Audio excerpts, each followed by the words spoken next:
یاد رکھیں کہ بد اخلاق سے بد کردار اچھا ہے، اور ایسے خوبصورت سے وہ بدصورت اچھا ہے جس کی وجہ سے لوگ گناہوں سے محفوظ ہیں، اور اس ریاکار عابد سے وہ بے نمازی اچھا ہے، اور جو خود کی تعریف کرے اس سے بے وقوف اچھا ہے، اور ایسا سچ نہ بولے جو آپ ہی کو معذرت کرنی پڑے، اسے بہتر ہے کہ آپ خاموش رہیں۔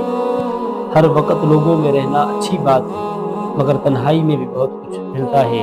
اگر انسان کبھی کبھی تنہائی میں بیٹھ کر تھوڑا غور فکر کیا کرے تو بہت ہی کچھ مل جاتا ہے۔ ہر وقت انسان خود کی فکر میں رہتا ہے اور سوچتا ہے کیا کروں، کیسے کروں، لیکن کسی اور کے لیے تھوڑا سا سوچنا بھی اس سے کہیں بہتر ہے۔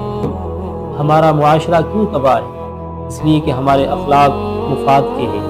جہاں پر مفاد ہوگا وہاں پر کوئی عیب نظر نہیں آئے گا، جب مفاد ختم ہوگا تو سارے عیب وہاں پر نظر آ جائیں گے، اور یہی ہمارے معاشرے کی تباہی ہے۔ ہمارے معاشرے کی تباہی ہے کہ جہاں پر ہمیں عیب نظر آتا ہے لیکن اپنا مفاد ہو اس عیب کو نہیں دیکھتے، اپنے مفاد کی وجہ سے اس کی تعریف کرتے ہیں، اسی کی خوشامد کرتے ہیں کہ یہ بہت اچھے ہیں، یہ بہت اچھا کام کرتے ہیں، یہ لوگوں کو بہت فائدہ دیتے ہیں، اور جیسے ہی ہمارا مفاد ختم ہوتا ہے پھر ساری برائیاں ہمیں اس کے اندر نظر آ جاتی ہیں۔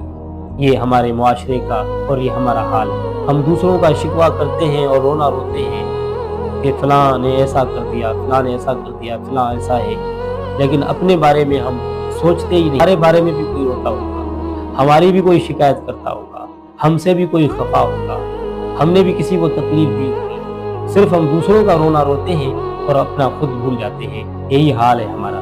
پھر ہم انصاف کی تلاش کرتے ہیں کہ ہمیں انصاف نہیں ملتا۔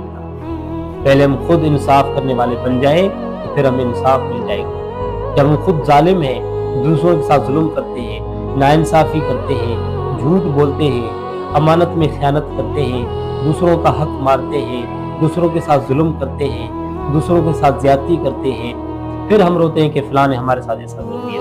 جب آپ نے کیا تو گناہ نہیں تھا، جب دوسرے نے کیا تو گناہگار تھے۔